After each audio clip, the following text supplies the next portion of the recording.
ఈద్ ముబారక్. మొహరం ఇస్లామీయ క్యాలెండర్లో మొదటి నెల.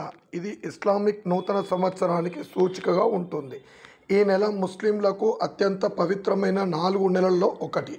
మొహరం మాసానికి విశేషమైన ప్రాముఖ్యత ఉంది. ఇది విషాదాన్ని, త్యాగాన్ని గుర్తు చేస్తుంది. హజరత్ ఇమాం హుసైన్ త్యాగం. మొహరం మాసం, ముఖ్యంగా అషూరా మొహరం 10వ తేదీ రోజున హజరత్ ఇమాం హుసైన్ మరియు ఆయన కుటుంబ సభ్యులు, సైనికులు కర్బలా యుద్ధంలో అమానుషంగా హతమయ్యారు. ధర్మం కోసం, అన్యాయానికి వ్యతిరేకంగా ఆయన చేసిన త్యాగం అసాధారణమైనది. ధర్మానికి, నిబద్ధతకు చిహ్నం. ఇమాం హుసైన్ చేసిన త్యాగం ధర్మానికి, నైతికతకు, న్యాయానికి నిలిచే బలమైన చిహ్నంగా ముస్లింలు భావిస్తారు.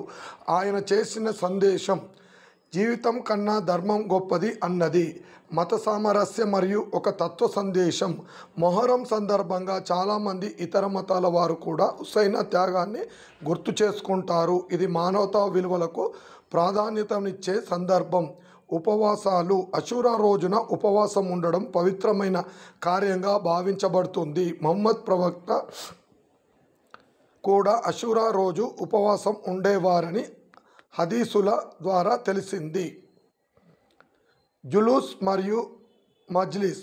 ఈ కాలంలో ముస్లింలు జులూస్ ప్రదర్శనలు, మజ్లిస్ సంస్మరణ సభలు నిర్వహించి హుసైన్ త్యాగాన్ని స్మరిస్తారు.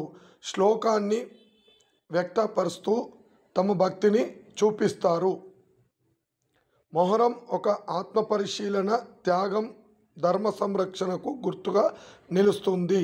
ఇది ముస్లిం బాంధవులకు మతపరమైన ఆత్మీయతను, సంఘ ఏకతకు బోధించే పవిత్ర కాలం.